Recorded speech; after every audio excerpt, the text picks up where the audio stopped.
Assalamualaikum warahmatullahi wabarakatuh. Perkenalkan, nama saya Zerna Septian Sarapia dari kelas 11-7. Pada kesempatan kali ini saya ingin menjelaskan materi tentang meninggalkan sholat, tugas akidah akhlak. Jadi kalian harus tahu sholat adalah rukun Islam kedua dan merupakan tiang agama, amud ad-din. Ia adalah amalan pertama yang akan dihisab pada hari kiamat. Aspek akidah atau hukum meninggalkan sholat. Dalam kajian akidah Islam, seorang yang meninggalkan sholat dibedakan berdasarkan motifnya, dan ini menentukan hukuman di mata syariat. Meninggalkan karena mengingkari kewajibannya, hukum kafir murtad secara mutlak. Penjelasan akidah: jika seseorang menolak dan tidak mengakui bahwa sholat 5 waktu adalah kewajiban yang difardukan oleh Allah Subhanahu wa Ta'ala, padahal ia tahu bahwa hal itu telah menjadi bagian tak terpisahkan dari ajaran Islam, maka ia dianggap telah keluar dari lingkaran Islam. Ini adalah kesepakatan ulama. Yang kedua, meninggalkan karena malas atau lalai. Hukum terdapat perbedaan pendapat ulama, namun semua sepakat itu adalah dosa besar. Pendapat satu, pelakunya dianggap fasik dan melakukan dosa besar yang paling besar, namun belum dianggap kafir yang keluar dari Islam selama ia masih meyakini kewajiban sholat. Pendapat dua, pelakunya dianggap kafir yang keluar dari Islam.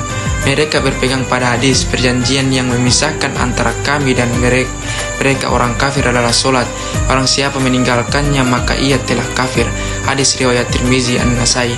Penegasan: walaupun terdapat perbedaan pendapat, semua ulama sepakat bahwa dosa meninggalkan sholat karena malas lebih besar dan lebih fatal daripada dosa-dosa besar lainnya seperti zina, mencuri atau minum khamar. Dampak buruk di dunia dan akhirat. Meninggalkan sholat tidak hanya berdampak pada hubungan dengan Allah, tetapi juga merusak akhlak atau moral dan kehidupan pelakunya. Sanksi dan dampak di dunia: hilangnya keberkahan, umur dan rezeki yang dijalani tidak lagi memiliki keberkahan karena terputusnya hubungan utama dengan sumber pemberi rezeki. Tolak doa: Allah Subhanahu wa Ta'ala menolak doa-doa yang dipanjatkan oleh orang yang secara sengaja meninggalkan sholat. Hilangnya cahaya keimanan. Wajah dan hati orang yang meninggalkan sholat tidak memiliki cahaya keimanan sebagaimana mestinya. Meruntuhkan agama sendiri. Sholat diibaratkan tiang. Jika tiang diruntuhkan, maka bangunan agama dalam dirinya pun akan ikut runtuh. Ancaman dan siksa di akhirat. Allah Subhanahu wa Ta'ala dan Rasulnya telah memberikan ancaman yang sangat keras bagi orang yang meninggalkan sholat. Yang pertama, neraka sakar. Ini adalah salah satu neraka yang disediakan bagi mereka yang melalaikan sholat. Apa yang menyebabkan kamu masuk ke dalam neraka sakar? Mereka menjawab, kami dahulu tidak termasuk orang-orang yang melaksanakan sholat. Quran Surah Al-Mudaththir ayat 42 dan 43. Ancaman dan siksa di akhirat.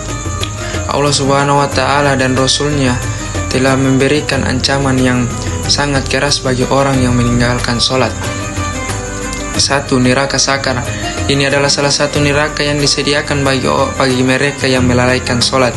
Apa yang menyebabkan kamu masuk ke dalam neraka sakar? Mereka menjawab, kami dahulu tidak termasuk orang-orang yang melaksanakan sholat. Quran Surah Al-Mudaththir ayat 42-43. Neraka yang kedua, neraka wail, dikhususkan bagi orang-orang yang menunda atau melalaikan sholat hingga keluar waktunya. Maka kecelakaanlah wail bagi orang-orang yang sholat, yaitu orang-orang yang lalai dari sholatnya. Quran Surah Al-Ma'un ayat 4-5. Kebersamaan dengan gembong. Yang ketiga, kebersamaan dengan gembong kafir.